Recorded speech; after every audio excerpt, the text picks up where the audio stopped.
এই ছবিগুলো একটু দেখ, দেখে একটু পছন্দ কর। এটা মেয়ে দেখার সময় কত কাজ মা, তুমি এর ভিতরে মেয়ে দেখার কথা বলছো, আর সময় পাও না।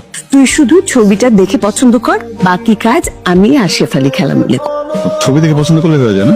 মানে চিনি না জানি না, ছবি দেখে বললাম এবার বিয়ে হয়ে যায়। ঘটক আসে, ছবি দেখায়, তার মধ্যে একজনকে সিলেক্ট করে, সেই বাড়িতে সবাই মিলে যায়, দুই পরিবারের মধ্যে কথা হয়, তারপরে তো বিয়ে হয়। তুই তো কোনো প্রেমও করিস না, কোনো মেয়ের সাথে কথাও বলিস না, তাহলে তোর বিয়েটা হবে কিভাবে বল? তাহলে কাজ করো, তুমি অনলাইন অর্ডার করো, ওরা বউ দিয়ে যাবে।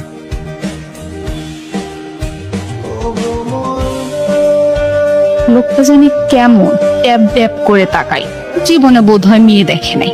মেয়েটা কিন্তু ভালোই, সুন্দরী, পরিপাটি, একসাথে চাকরি, সংসার, ছেলে আহান, মেয়ের নাম হবে আহিরা, 2টা বাচ্চা হবে আমাদের। আমায় নিয়ে ভাবছে, প্রেম নিয়ে আমার বিন্দু মাত্র আগ্রহ নেই, তোমাকে আমার পছন্দ না। এই যে শোনেন, আমি আপনার সাথে এখানে গল্প করতে আসিনি, এখানে আমি কাজে এসেছি। আর চিনি না জানি না, হুট করে আমাকে ডাকলেন। আপনি তো শুধু শুধু আমাকে সন্দেহ করছেন না। সন্দেহ করছে আমি?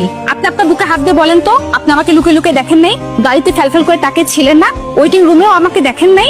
আর আমি মিটিং শেষ করে বেরিয়েছি, আর আপনি আমাকে ডাকলেন। এখন তো আমি এটাও জানি কি বলতে চাচ্ছেন।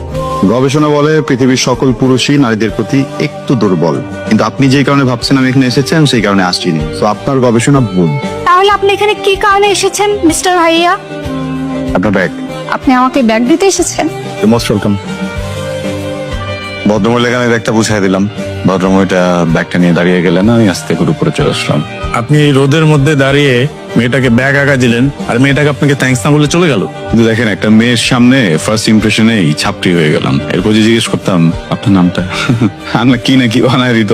মেয়েটা যদি ভালো হয়, মেয়েটা যদি সিঙ্গেল হয়, আমি তো কোনো অসুবিধা দেখি না। আর আমি যতটুকু জানি খালাম্মা তো আপনার জন্য মেয়ে খুঁজতেছে, তো ব্যাটে বলে মিলে গেলে তো ছক্কা দিয়ে দিতে পারেন। মনে করেন আমি ব্যাট নিয়ে দাঁড়িয়ে আছি, ওই পাশ থেকে বল আসলো না, আমি 6টা মারবো কি হাওয়া। কেমন আছেন? এই যে হ্যালো, আপনাকে বলছি কেমন আছেন? ভালো।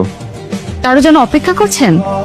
পেমেন্ট বাকি ছিল তো, চেক নিতে আসছি। আপনি? স্যাম্পল এনেছি, স্টিকার প্রোভাইড করি। আমিও সাপ্লায়ার, ফ্যাব্রিক ম্যাটেরিয়াল। আবির? রাহা। বাহ, মানে? সবকিছু মানে জানতে আছে, এর বেশি আর কিছু বলতে চাই না। বললে কি ফাঁসি হয়ে যাবে? প্রশান্তি। রাহা মানে অর্থ প্রশান্তি। কেন? আবিরের অর্থ রং। সরি, আপনার বাবা মা কিন্তু বুদ্ধিমান, একদম বুঝে শুনে নামটা রেখেছে প্রশান্তি। আপনার চেহারায় কিন্তু একটা প্রশান্তি প্রশান্তি ব্যাপার আছে। কি মনে হয় জানেন? একদম পরিচিত, অনেকবার দেখা একটা মানুষ। প্রশংসা করছেন? ভালোকে ভালো বলবো না? আমি যদি আপনার প্রশংসা না করি, আপনি কিভাবে বুঝবেন আপনি সুন্দর? বাসায় আয়না আছে, আপনারা কষ্ট করে প্রশংসা করতে হবে না, চুপ থাকে।